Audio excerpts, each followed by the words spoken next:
Quote, "Human beings are so unique and individual that it doesn't make sense to me that in the morning when we wake up, we feel like we have to change our exterior." End quote, Maria Veronis. This project started out of spite. I was annoyed, angered by the photos I would see of the hashtag I woke up like this on Instagram. They were filtered under dingy light, half-faced, makeup completely on. Some were satirical, others were trying to be honest, but couldn't quite. I thought of all these words, shame and embarrassment at the top. At first, I was pissed off at all of these women. Why are they selling themselves so short? But as I thumbed through these photos, I redirected my anger at the damage that's been done to our culture. So I started this project as a means of control, hoping to take the wheels in a different direction. And I started with myself. A funny thing happened. On the morning of my first I woke up like this photo, I looked into the mirror. My first reaction to myself? Ew. I had accosted myself. Boy, your face looks doughy. Boy, you're pale. You should drink more water. Your eyebrows look like shit. It wasn't as easy as I thought. And it reminded me of Mean Girls, when 3 of the main characters are standing in front of the mirror, and they all play this little game of self-abuse. God, my hips are huge. Oh, please, I hate my calves. At least you guys can wear halters. I have man shoulders. And it goes on until they turn to Caddy, the girl who grew up in Africa, and she's speechless until she picks something. I have really bad breath in the morning. And it's so innocent and universal. She didn't grow up in a culture that constantly focused on beauty, self-destruction, and affirmation. Caddy and her comment, "That's us as a child," before we're touched by popular media, cultural appropriations, male expectations, and family know-betters. Before the world got into your head, you were a little girl once. I never did post my first I woke up like this photo. I was embarrassed, I was ashamed.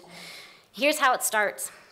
Before the world got into my head, I was just a little girl, a tomboy, if you will. I didn't stare into the mirror long enough to care. My hair went unbrushed until it tangled into knots. I was preoccupied by being. Growing up, my brothers pick out white, curvy women, gorgeous and thin. They marry them.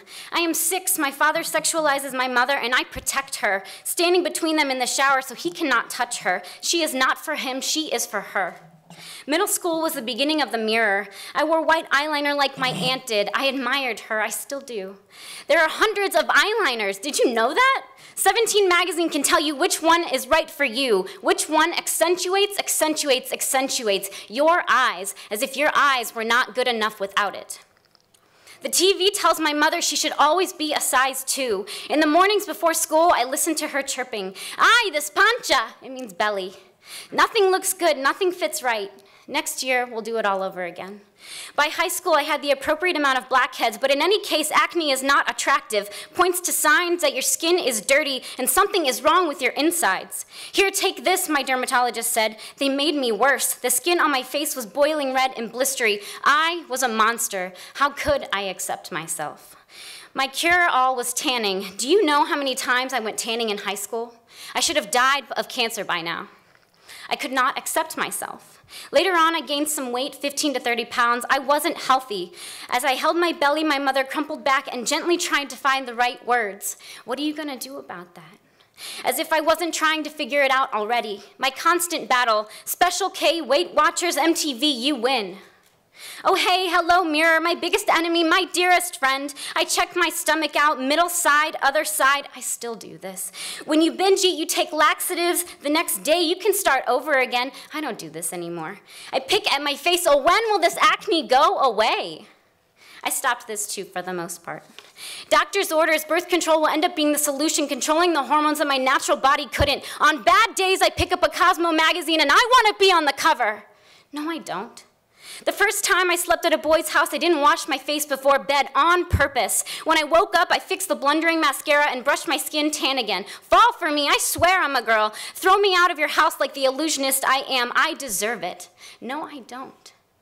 History will show you our beauty is patriarchal, that our self-worth depends on our founding fathers. It took a man to show me how to love my curves made for me. Made for me. Obsessed we've become over these vessels of ours, over this face that gives us a name, and we all have something to do with it. We are taught to wear ourselves out like our favorite t-shirts, to measure our self-worth with our image and a scale. Both devices fail us. We are told to destroy ourselves, create something else. What? Our views are skewed to fit the lens of someone else. It took a long time for me to accept myself, and it's really no wonder, with everyone shouting from all directions for you to be something different. We call it rebellion when we are pleased with what we see before the veil, when in all reality it should be called a normality. You see, we have the power to affect each other through well-intentions and generational discourse, through subliminal messages and the popular media so easily digested. It takes a village to raise our children, and if our village is America, we have not done well. We've been following the wrong crowd, and the beauty companies are laughing at us. For they were able to create insecurities where there were once none, and they were able to make millions off of them. Before the world got into your head, you were just a little girl once. Own your brand of beauty. Our lives are filled with mixed messages. It's the one you entertain that rule the lens in which you view from. Quote, "It's hard, I think, when you constantly get that message your entire life, to break free from it, to realize, okay, I don't need your product to be beautiful. I'm fine how I am. Much as you try to overcome it, it will cycle back to you throughout your life. Just be okay with who you are, and that's enough." End quote, Cody Hinkle. Thank you.